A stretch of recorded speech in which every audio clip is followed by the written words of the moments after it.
es asunto de los hombres. Pero también tenemos que recordar que este es el parámetro que tenemos que evitar. Estos adolescentes que se están identificando con ideologías peligrosas, desde ya tenemos que recordar que así no son los costarricenses, que así no son los jóvenes que probablemente queremos tener.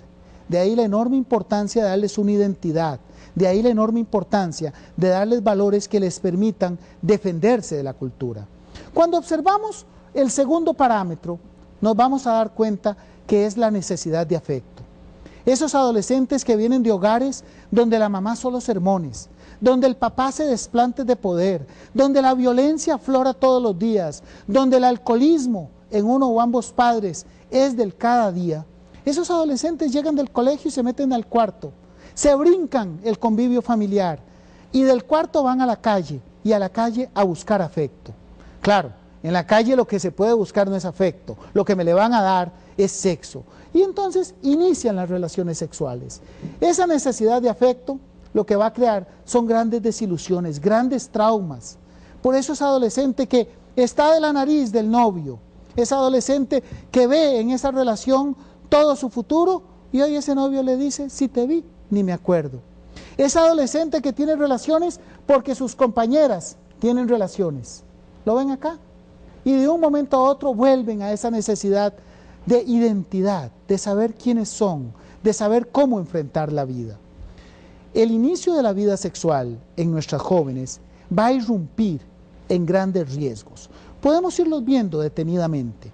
Veamos por un lado, en ese ciclo, tengo relaciones sexuales, me vuelvo un objeto sexual, necesito identidad, tengo relaciones sexuales, grandes desilusiones, me aumenta la necesidad de afecto, tengo relaciones sexuales, en una que va, en una que viene, ya esta mujer comienza a cosechar compañeros sexuales. Ya ella misma dice, por ahí debo de ser como promiscua. De un momento a otro tengo una enfermedad venérea. Me baja la autoestima y muchas de ellas quedan con una enorme incapacidad para crear relaciones de verdad, para crear relaciones íntimas, porque han visto la sexualidad simplemente y han sido vistas como un objeto sexual. Otras de ellas se sorprenden porque de uno a otro momento hay un embarazo. Algunas optan por el aborto. Ya sabemos que quienes se nos embarazan tienen un mal control prenatal. Ya sabemos que muchos de estos casos pueden emerger lo que hoy hablamos como el síndrome del niño agredido. Niños que llegaron en tan temprana edad, pero tan temprana que esa madre todavía no estaba en capacidad de ejercer bien el rol de madre. Por otra parte, podemos ver aquí los otros riesgos. Ese adolescente que se nos vuelve rebelde, ese adolescente que se nos vuelve problemático, ese adolescente que se refugia en el licor, en las drogas, en el tabaco, y que además, véanlo acá, hay un enfrentamiento con los familiares y hay un bajo rendimiento académico. Esta es la dinámica que tenemos que evitar que nuestras adolescentes asuman.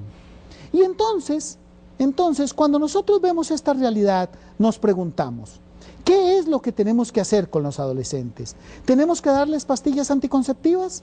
Bueno, tenemos que darles anticoncepción. Los estudios indican, véanlo ustedes, que de las adolescentes que tienen vida sexual, solo un 12% utiliza anticoncepción. Los estudios son claros además en señalar que el uso inadecuado de la anticoncepción está presente en el 80% de las adolescentes. Estamos hablando que son porcentajes muy, muy altos en las que las adolescentes ni siquiera utilizan correctamente los métodos anticonceptivos. Si nosotros nos preguntamos, al momento de la primera relación sexual, ¿cuántas adolescentes utilizan un método anticonceptivo? Nos vamos a dar cuenta que es escasamente un 2%. Ese es un porcentaje sumamente bajo en el cual la adolescente se está exponiendo a esa cantidad de la que nos hablaba Sonia, de 15.000 embarazos que tenemos año a año en mujeres menores de 18 años. También los estudios nos dicen que está el riesgo de las enfermedades venéreas. ¿Recuerdan? En uno de los programas hablábamos que en el primer año de haber iniciado la vida sexual, un 20% de las adolescentes son contagiadas con una enfermedad venérea, habiendo tenido solo una pareja. Esos son los verdaderos riesgos del inicio temprano de la vida sexual. Y si vemos más aún, nos vamos a dar cuenta de algo que es sumamente sorprendente, ¿Quiénes son los compañeros sexuales de nuestra adolescente? Los estudios dicen que son personas así como yo, de 30, 40, 50 años. Ese es el compañero sexual de las mujeres muy jóvenes. Esa es una de las vertientes. Y la otra, que llama aún más la atención, es de ese muchacho muy popular, un compañero de 2 o 3 años arriba en el colegio, que lo que desea simplemente es sentirse más hombre, diciéndole a los demás que ya tuvo relaciones con esa chiquilla sin entender los riesgos que se pueden asumir. Esos son los riesgos que nosotros tenemos que proteger a nuestros adolescentes. Esa es la dinámica que tenemos que combatir cuando hablamos de sexualidad en la mujer joven. Alejandra, ¿qué tenemos preparado para hoy? Cuéntenos. Mauro, siempre se ha pensado que los adolescentes tienen una vida sexual muy activa, que los adolescentes siempre están deseando tener una vida sexual, que los adolescentes siempre son muy calientes, dice la gente. Sin embargo, después de ver estos números que tenemos en el Sexo Alerta, vamos a descubrir qué es lo que realmente está pasando. Las jóvenes con vida sexual en Costa Rica relatan en un 75% que pierden el deseo sexual. El 80% nunca ha sentido un orgasmo. Más del 70% tiene un intenso dolor con la penetración. Un 90% hubiera preferido iniciar la vida sexual posteriormente. Más de la mitad relata que fue presionada al momento de mantener sus primeras relaciones sexuales. Motivos de sobra para estar muy alertas. Qué tirada, Ale. Qué números más contundentes en materia sexual. Sí, probablemente el cine, probablemente los medios de comunicación, los de afuera, esos donde han hecho de los adolescentes y con los adolescentes una verdadera masacre, nos metieron la idea de que las jóvenes eran sexualmente muy calientes, que eran una bomba. Bueno, los números son claros en indicar, yo tomé nota de algunos de ellos, Alejandra. Más del 50% relata que fue presionada al momento de sus primeras relaciones sexuales, que probablemente no quería tener relaciones sexuales y como que me la empujaron, como que me la reempujaron, como que me la obligaron, y eso no debe de ser. De igual manera, un 90% hubiese preferido iniciar la vida sexual posteriormente. Y cuando hablamos de deleite, arriba del 70% de ellas no disfrutó ni disfruta las relaciones sexuales durante ese periodo. Imagínense ustedes que ya podemos quitarnos de la cabeza ese falso concepto de creer que las adolescentes tienen vida sexual porque el sexo es apetecible. Ese es el motivo por el cual los adultos suelen tener relaciones sexuales, pero no nuestras adolescentes. Nos señalan nuestros compañeros, sí, que tenemos la trivia de la semana. Veamos.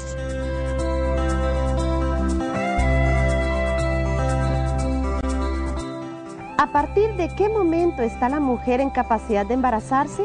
¿Desde el momento en que desarrolla? ¿Un año después de la primera menstruación? ¿Hasta que es mayor de edad? ¿Desde el momento en que entra al colegio? Conozca la respuesta al final del programa. Si usted desea una cita con el Dr. Mauro o sus invitados, llame al 2280-1933 o al 2280-1911. Usted es parte fundamental de este programa. Para preguntas o comentarios, visite www.drmauro.com.